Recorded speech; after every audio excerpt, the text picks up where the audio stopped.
never know if it could change your life. Take a chance, you're neither wrong or right. You never know if you don't roll them dice. You better roll them dice. You never know if it could change your life. Take a chance. All right, Rob, somehow we are back in New England, right. back in Brindlewood Bay. We are overlooking the bay.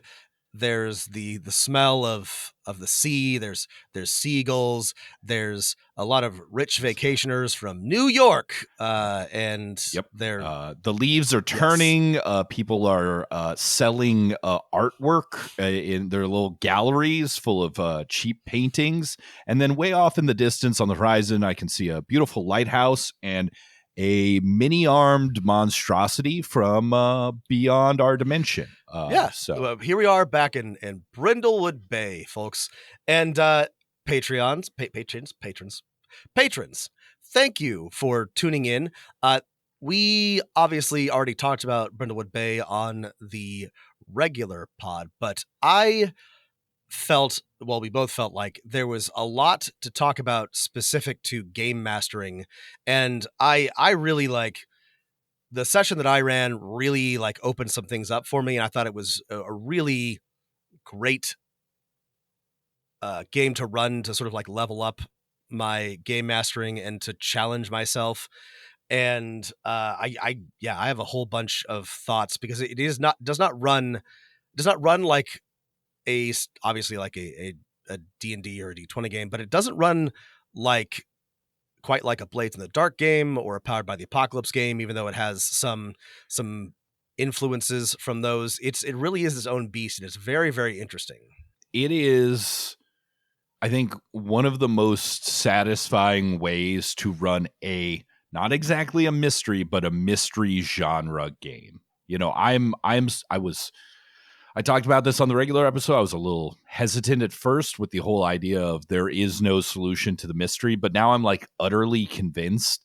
And like in my last prep for my Star Trek game that I'm running, I just, I'm like, all right, here are 3 solutions to the mystery. Like we'll run this like Brindlewood Bay. Let's see which one the players decide on, and I'll switch the clues to just kind of make it a little easier because I'm tired of making a mystery that is too hard to solve. This way is way more fun. Yeah, we'll talk about this in a minute, but even if your players, even if you forecast this to your players and let them know what they're doing, it is challenging. It's challenging for both. It was challenging for me as a GM. It was challenging my players, even though we all knew what was happening and we all agreed and understood. It requires you to shift your perspective to do a mystery the way that Brindlewood Bay. Did you get any like pushback?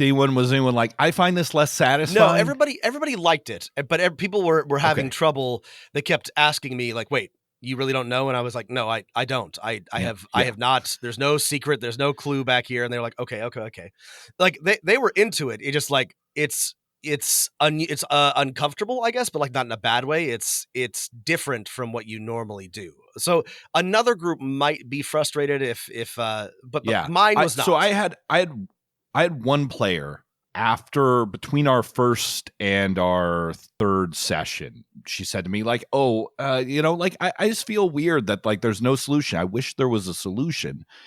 And I sympathized. I was like, yeah, it is kind of weird, but the fun part is you coming up with the solution. And then don't forget, I said, that there is an overarching mystery that you do have to solve that does have pretty much a correct solution. And then when I reminded her of that, she was like, okay, yeah, that actually, that's cool.